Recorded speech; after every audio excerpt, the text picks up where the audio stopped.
Ini Gus, saya mau nanya tentang awak iki badan. Ini yang ngomong nang batin iki sopo? Apakah roh? Apakah roh? Apakah akal pikiran atau nafs?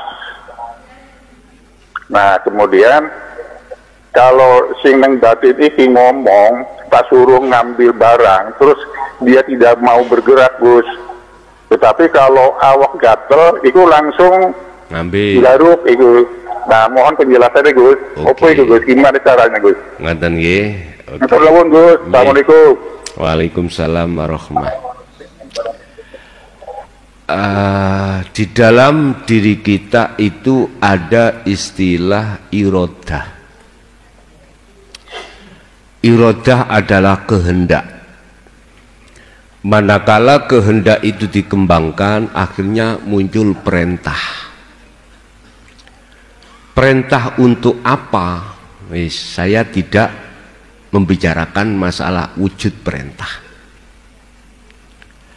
Lah, ketika muncul perintah untuk menyatakan irodah kehendak, oke, di belakang mumpung ada lo keliru olehku metek abang ya metek. Diulangi Bapak, monggo yang telepon mohon maaf keliru merah sing kula. Nggih. Apabila kehendak itu sudah ada perintah, merintahkanlah, ini sudah masuk ya. Assalamualaikum. Waalaikumsalam, Gus. Dengan Ibu Luki, Gus, di Cipondo, Tangerang. Iya, Ibu Luki, silakan. Iya, Gus. Izin bertanya, kalau pengertian dari bako itu sendiri apa, Gus? Bako ya, Bu ya? Iya. Oke, nggih. Matur suwun sangat, Gus. Assalamualaikum warahmatullahi wabarakatuh. Waalaikumsalam warahmatullahi wabarakatuh. Satu kali lagi pertanyaan dari netizen atau di jalur interaktif. Kembali kepada irodah. Tak kala sudah ada perintah di situ, pertanyaannya, perintah itu datangnya dari ruh ataukah akal ataukah nafas? Satu kali yang sudah bergabung. Assalamualaikum. Assalamualaikum warahmatullahi wabarakatuh. Ini dari mana dan apa yang ditanyakan? Dari Adib, Surabaya. Oke, yang ditanyakan Bapak Adib. Bidikri Sirul Asror memang dahsyat, Gus. Memang dahsyat. Seandainya para pejabat memegang Sirul Asror ini cocok, saya yakin Indonesia akan berkibar. Iya. Saya mau bertanya gini, guys. Kalau kita sudah mencapai makrifat Allah, apakah kita juga menyandang sifat-sifat ma'ani Allah? Iya. Yang saya maksud kita Allah. Iya. Begitu, Gus. Sampun. Jawabannya saya ucapkan terima kasih. Assalamualaikum warahmatullahi wabarakatuh. Waalaikumsalam warahmatullahi wabarakatuh. Oke, di jalur interaktif cukup sampai di sini. Kembali kepada pertanyaan, apakah yang memerintahkan itu ruh, akal, ataukah nafas? Itu jawabannya dikembalikan pada hati yang bagaimana. Apakah hati mingkol bin salim atau sebaliknya, hati yang pasrah atau hati yang sudah makrifat, ahli syuhud atau ahli hijab? Kalau itu bersumber dari hati yang salim, hati yang sudah makrifat pada Allah, maka itu asli dari Allah. Saya tidak bicara bentuk perintahnya secara fisik apa enggak, apakah itu bekerja kita itu A, B, C, D, enggak. Pokoknya saya seluruhnya apa bentuk perintah itu. Otomatis ketika saat bertemu sifat kudrot terhadap irodah, mesti ujung-ujungnya itu jadinya ahad. Inilah amalan makbulan yang disebut satu amaliyah yang diterima. Yes.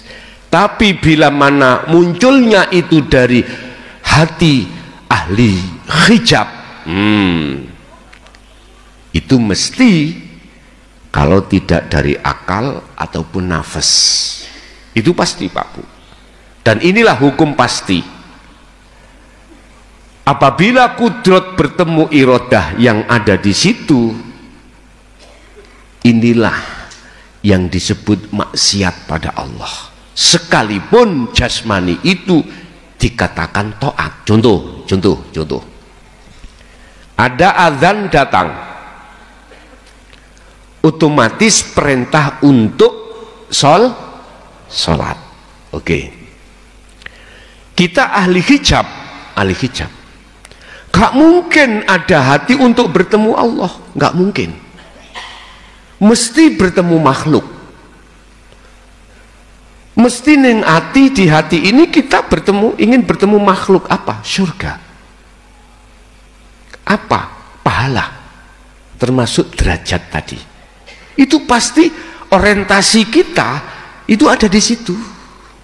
Nah, inilah yang disebut alladzi yuwaswisu fi sudurin nas. Dalam dadamu dibisikin nafsu, yang nafsu itu membisik supaya kita itu tidak ke Allah, bertemu Allah, biar bertemu selain. Nah, bisikan itu bisa jadi lewat manusia. Sholato siro supaya kau dimasukkan surga, jamaah siro supaya kau mendapat 27. Lah, banyak enggak yang mengatakan itu? Banyak. Karena endingnya di syariat.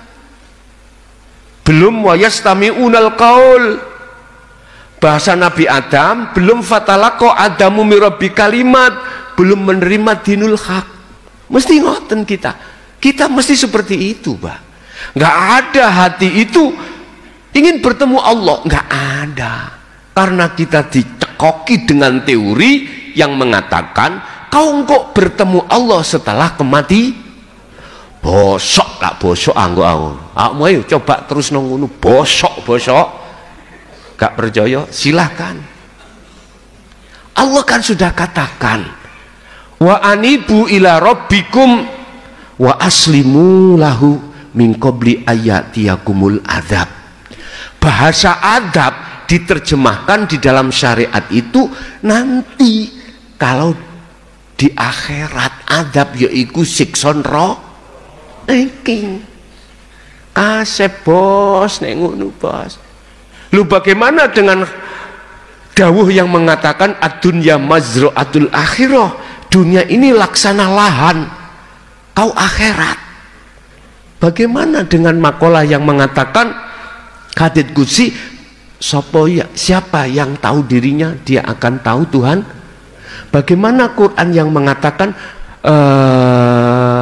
qad khasirul ladzina kadzdzabu biliqa'illah, barang siapa yang mendustakan dengan pertemuan terhadap Allah dia akan celaka. Terus bagaimana dengan ayat ini? Lah, al-adzab di sini dalam surat Az-Zumar 54 saya katakan kematian. Bagaimana Anda akan bisa kembali kepada Allah setelah kematian? Lah wong kuwi waktu di dunia tidak bisa kembali. Artinya gini Pak, bagaimana sampai ini akan bisa kembali ke rumah masing-masing Anda sementara mata hatimu buta, matamu buta? Nggak bisa bos, gak percaya buktek nongko nek mulih, merem kabeh nek mulih. Ayo, pingin roh aku, isak tutup omah ponda, bisa nyampe rumah enggak? Ketabrak opo-opo. Sama roh ya gitu. Mengapa kau harus menunggu kematianmu datang? Padahal min qabli ayatiyakumul adab, kau kembalimu harus sebelum kematian. Sebab ayat berikutnya, bila mana kau kembalimu setelah kematian, summa tunsarun, nggak ada pertolongan. Sebab pertolongan di situ datangnya hanya dari Allah di dunia ini. Akhirnya kau bisa tanya, piye ya caranya, bagaimana ya caranya saya membuang iman selain Allah, bagaimana ya caranya kita itu bisa menafikan selain Allah, akhirnya bisa mengahadkan Allah. Ada kesempatan Anda tanya-tanya terhadap guru akhirat, dikasihlah kau wejangan, yaitu alladzina yastami'unal qaul. Kau akan mendengarkan wejangan itu. Selanjutnya Anda melaksanakan wejangan itu.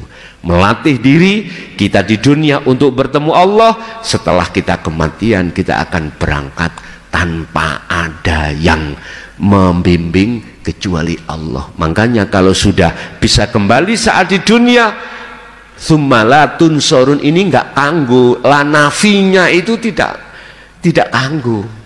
Kan gini Pak ayatnya terakhir, summa la tunsorun, kau tidak akan mendapatkan pertolongan jikalau kembalimu setelah tapi kalau sebelum kematian, maka huruf lam iki gak kanggo Pak, lanafi iki nggak berlaku bagimu miturut mafhum mukhalafah di dalam ayat itu. Artinya barang siapa yang kembalinya pada Allah itu sebelum kematianmu, maka Anda pasti mendapatkan pertolongan. Satu, berarti yang muncul tergantung Pak, niku ahli hijab apa ahli syuhud. Yang kedua tentang bako, arti bako adalah kekal Bu, kekal maksudnya kekekalan makrifat pada dirimu. Di dalam musyahadatul fana disebut maksum. Udah tidurmu yo makrifat, terjagamu yo makrifat. Terus yang dari Surabaya tentang Sirul Asrar, memang sejak dulu, sejak zaman para nabi dan rasul memang itu, dan itulah disebut sebagai wahyu inti. Wa ma arsalna min qablika mir rasulin illa nuhi ilaihi annahu la ilaha illa ana fa'budun. Jadi sudah tidak Allah, tidak huwa, tidak anta, tapi ana. Kalau ana sudah ahad, nek anta masih ada ana. Kalau huwa ada ana, ada anta, apalagi Allah, jauh sekali. Loh, makanya mengapa sampai ketika ditanya Allah di mana, sana jauh gitu. Nah, sekarang kalau sudah ana, inilah wahyu yang inti dari semua utusan Allah, wajib membahas ini. Jikalau tidak membahas ini, maka bukan disebut Rasulullah. Artinya dalam konteks secara syariah, beliau itu juga mengajarkan atau memberikan petunjuk terhadap umatnya untuk menyembah terhadap Tuhan yang sebenar-benarnya. Akhirnya muncul ahad, la ilaha illa ana. Ya, terus sifat ma'ani, apakah orang yang makrifat itu berlaku? Nggih bos, karena keakuan makhluk sudah tiada. Otomatis sifat ma'ani, kudrat, irodat, ilmu, khayat, sama, basor, kalam terjadi pada man arofa nafsah fakot arofa robbah. Oke, begitulah Bapak Ibu apa yang pada malam hari ini diberikan Allah mulai awal sampai akhir. Semoga menjadi satu ilmu yang bermanfaat, barokah terhadap kita dan keluarga kita ila yaumiddin. Lahumul Fatihah.